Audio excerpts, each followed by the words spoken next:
In the age of bloody civil war, 2,500 years ago, a Chinese military commander, strategist and philosopher emerged. His name? Sun Tzu. After successfully defending the state of Wu against its neighbour Chu to the west, a book formerly known as Master Sun's Military Methods was born, which has later become known as The Art of War. The Art of War is the most influential treatise on war ever written, consisting of 13 chapters, each of which is devoted to one aspect of warfare. It has shaped the way in which conflicts have been fought for thousands of years, from the Japanese samurai to the Napoleonic War. Not only has the book influenced military commanders and generals all over the world, it has had resounding effects on politics, sports, and business to this day. The art of war is of vital importance to the state. It's a matter of life and death, a road either to safety or to ruin. Hence it's a subject of inquiry which can on no account be neglected. Sun Tzu has a holistic philosophy that if you follow correctly and study thoroughly, you will be victorious.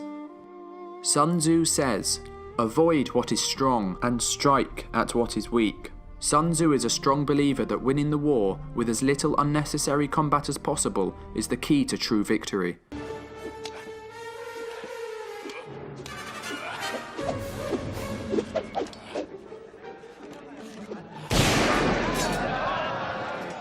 Supreme excellence consists in breaking the enemy's resistance without fighting, and the key to doing so is to know your enemy well.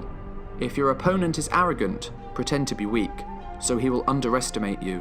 If he was relaxing, attack and give him no rest. If his forces are united, separate them.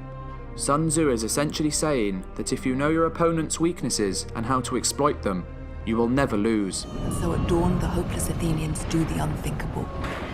They attack. They attack the weary Persians as they disembark their ships on shaky legs after a month at sea. They attack before they can establish their war camp and supply their soldiers. Sun Tzu says, if you know the enemy and know yourself, you need not fear the result of 100 battles. During the mid-1960s, a war took place between the North Vietnamese Communists and the United States of America. Instead of confronting the Americans head-on, the Viet Cong had a different idea in mind. They used unconventional guerrilla warfare tactics, which included hit-and-run strategies. This proved very effective against the much larger military of the Americans. It's more important to outthink your enemy than to outfight him. The Viet Cong forces were inferior to the Americans in both man and firepower, so guerrilla warfare tactics allowed them to inflict significant damage while keeping their casualties to a minimum. They also had unparalleled knowledge of the terrain. This included a vast network of underground tunnels, allowing them to evade carpet bombing and escape the enemy. The terrain was also laced with various booby traps and landmines. Even though the Viet Cong and North Vietnamese were heavily outarmed by the American superpower, they were still able to defeat them as they truly understood Sun Tzu's philosophy.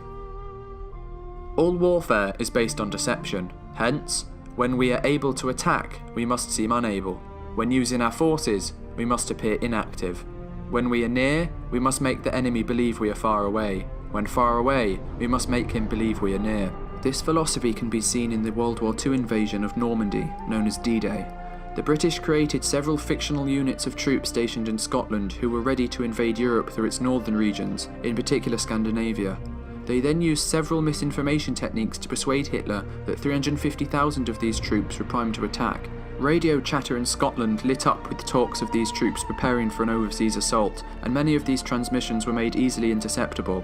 Allied spies who had been able to infiltrate the Germans reported these developments as well, reinforcing their legitimacy. These spies also took photographs of planes and tanks posed for invasion, but these were actually blow-up models in most cases. All this caused dozens of German divisions to go up to bogus locations and wait for an imaginary army to show up, whilst important battles were fought elsewhere. This method of dividing enemy forces was also employed to a greater extent on D-Day itself. Soviet forces kept around 1 million of the German forces busy on the Eastern Front, whilst the Allied invasion occurred on the Western Front. This tactic of dividing the enemy is one of Sun Tzu's key philosophies and allowed the Allies to achieve victory and eventually win the war. Thanks for watching.